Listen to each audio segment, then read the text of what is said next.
I decided to start this project, I knew this woman had to be a part of it. She's a fierce female, an inspirational instructor, and the person who I credit with opening the doors for me to teach at GB3. I had the pleasure of sitting down with Rosa and talking with her about everything from her fitness journey to losing her son, and how she says when you're faced with difficult or trying times, the power to overcome and be fearless is already deep inside of you. All right. Rosa, thank you so much for joining and being willing to sit down with me in the middle of everything that's going on. I know you're so busy. Uh, yeah, I Thank you appreciate for it. I having me. appreciate it. Sorry, I Yeah, didn't want to interrupt. yeah, no, I appreciate it. So, I kind of want to start really just talking about, we'll sort of move through different topics, but kind of a little about your fitness journey to start. And the reason is, I don't know if many people know, but you have been probably one of the most inspirational instructors for me. Thank you. You were my cousin's instructor. I don't know if you remember Andrea and Mindy and Nicole, but they Yes, used to, yeah, so they used to always go to your forever. class. Yeah. And when I started, you technically were the one who kind of gave me my start. You allowed me to take over your GB3 classes, and it's been craziness ever since. But tell me, what was your fitness journey like when you were teaching? The fitness journey itself, it was fantastic until it wasn't. Mm. Um, I started it because being a big girl, I've always had to stay active, and I hated to exercise, but I love to dance. So that's why I got into teaching. And before I even became a Zumba instructor, I was teaching for the adult school, and I was doing my little like hip hop classes and exotic dance classes and cumbia classes and stuff like that. And then Zumba comes about, and these big buzz, starts. So I get certified. Well, actually, before I got certified, I bought the DVDs, and in 1 week, I lost 10 pounds. And I was like, what the heck? So I'm like, yeah, I got to do this because I don't like to exercise, but I can hang with this. So that's how it all started. The problem was that I was doing it for me this whole time, and people were flocking to me. Like you said, they saw either inspiration or motivation, or maybe even how happy it made me. But then at some point, I made it about them and not about me anymore, and that's when I started breaking down. Uh, okay. Yeah, so that's very, very interesting, and I think it'll go well with your topic today. Yeah, no, that is crazy, because I think that there's so many of us who we give until we have no more to give, and we forget self-love, and we forget to really take care of ourselves first. So I was happy when you were out there and out of the ring, ready to tap, because I was ready to tap out, and Oh, somebody.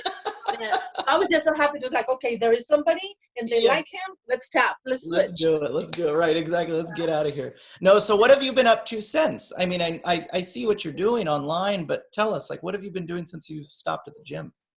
Everything has been a healing journey. I stopped the gym because I got very ill. And I had a lot of losses throughout that. My illness caused me to lose my studio. And at the same time, because of immigration stuff, my son had to move. So I've been separated from my son for 8 years now. And so all of that just caused me to just down spiral. But this journey, I think really it was more of God telling me, shut up, sit down, take a break, recoup. And it brought out so much more of me. I became a best-selling author. I am a speaker now. I now, I would like to say that I motivate women. I empower women to Yeah. be the best version. And I do teach them to be a little selfish, because being selfless killed me.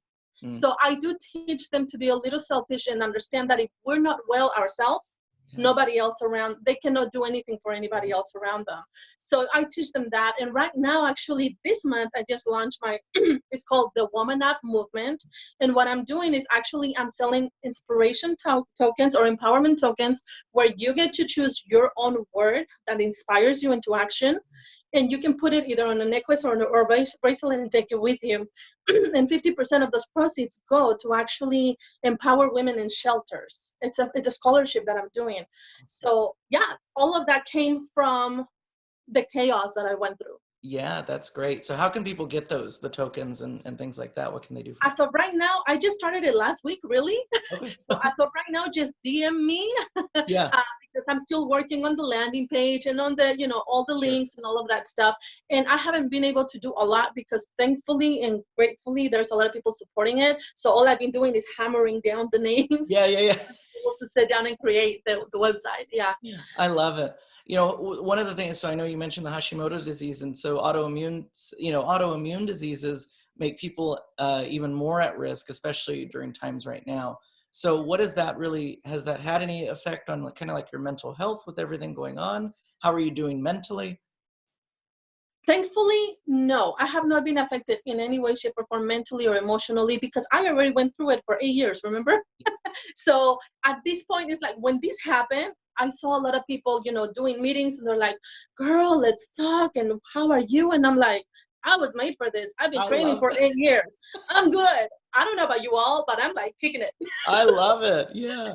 I'm used to working from home. I used to Yeah. being, on my own. I had to become my own motivation, because before it was my son and my students. After losing all of that, what is there left? So when all that was taken away, all that was left was the woman. So I had to rebuild her and understand that it's okay if it's just you. You can still kick ass. So I was built for COVID-19. I love stick it to them, stick it to them. No, but you bring up a good point of other women who are going through stuff and they're just feeling knocked down after this and that and the other thing. So they almost feel like they just are in this funk. And like, what are some things that you tell women who are stuck? Like what can they do to kind of get back into the groove of things? Honestly, I believe it's perspective. They're stuck because that's all they're saying. They're stuck because there was a change. But I think that our society has made it to be to where we're a little bit robotic. So if we get change, we don't know how to act. And the only thing, I mean, if you really look at your life, the only thing that is consistent is change. Yep. So if you haven't adapted, it's because you refuse to flow. You're just too rigid. You just want to do things your way, and life is going to throw curveballs at you, because when you're rigid and you stay in your way, you don't grow.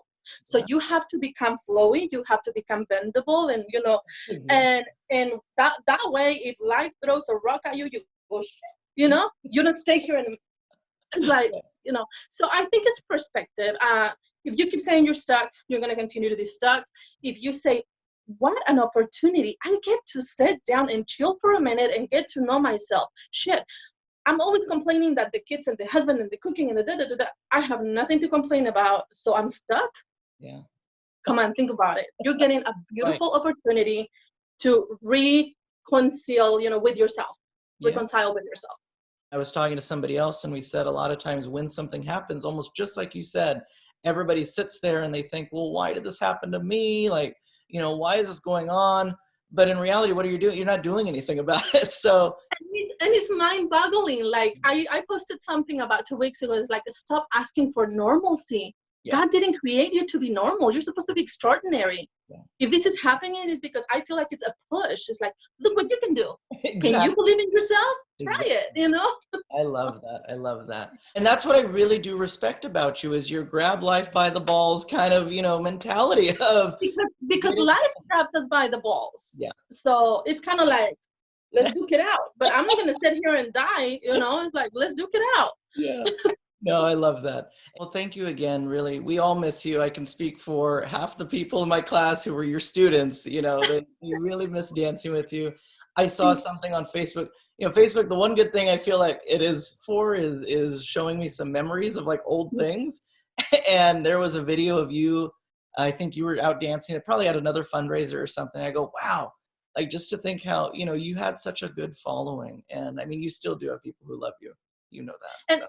and I think that's what happens when it comes from passion, from love. You just radiate a different energy, and it's the same thing with these issues. Mhm. If you want to get healthier, if you want to get up and do, you're going to start radiating a different energy. A lot of people think I need confidence to do things. No, you need to do things to get confidence. Mhm. It's the other way around. I know I'm going too long, but it's just I feel like it's important. There are so many people fighting for their life right now.